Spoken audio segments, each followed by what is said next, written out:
Oh my god, this setup is just stupid. It's so good. It's such chaos. I love it. And it's not too complicated or even expensive either. It's pretty straightforward. So let's jump right into it, shall we? So the Gauss setup will only send you back one Forma, which is a D for narrow-minded. However, that's only if you don't have narrow-minded maxed out and you have it at most 2 ranks from the top. If you have it maxed out, you're gonna have to add one more Forma somewhere else. It doesn't really matter where, but if you do that, you're also gonna be able to put in stretch instead of auger reach, so you're gonna get some extra range. For the aura, I'm running sprint boost because, of course I am. I want more sprint speed. This is Gauss at the end of the day and it's supposed to be as fast as possible. And I'm also running rush for the exo slot because, you know, sprint speed. Then I'm running a ton of duration with primed continuity, narrow-minded, that's 2 ranks from the top, and auger message. And this is just so I don't have to recast my stuff over and over and over again. Then I didn't want to completely kill my range with narrow-minded, so I added auger reach to balance it out a little bit. And I'm also running streamline so that my abilities are a little bit cheaper. Now, this is here mostly so I can kickstart the madness at the start of the mission much faster, because you need to cast kinetic plating, then you need to build a bit of battery, and then redline, which is a lot of energy.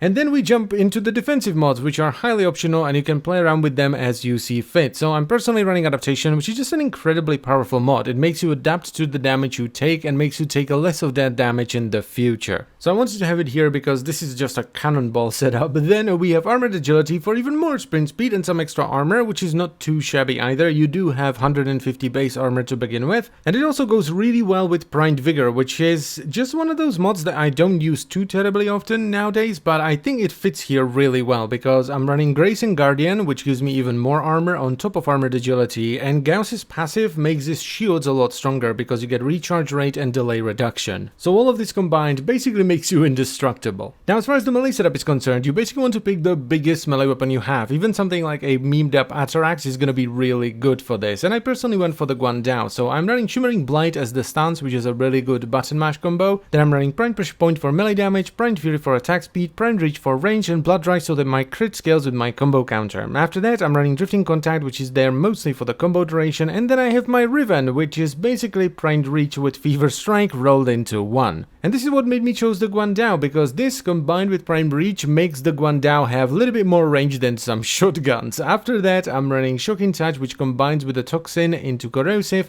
and finally I have Berserker for even more attack speed because it's just really fun. Now you don't necessarily have to run Berserker as well, but I would highly recommend it. The playstyle is pretty straightforward. You activate thermal plating and then you just start running around, you activate redline, and off you go! You can just blend everything. And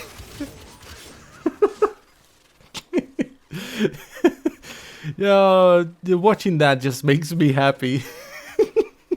Now this specific setup isn't meant to be high-end game, and it shows. It kind of starts to fall off in damage after level 80 because, you know, it's not meant to be that. It's supposed to be chaotic and fast, so I went for a lot of attack speed instead of ton of damage. But if you simply choose a different, stronger melee weapon, something like a memed up Atarax or just a fully juiced up Redeemer Prime, you will fly through endgame no problem. And that is pretty much what there is to say about it. It's just a dumb setup that's a ton of fun. I don't know, it's just stupid. It's dumb, and dumb things are fun. So definitely try it out. It's oh my god, it's so good. So as always guys, I thank you very much for watching, and I will see you next time. Bye bye.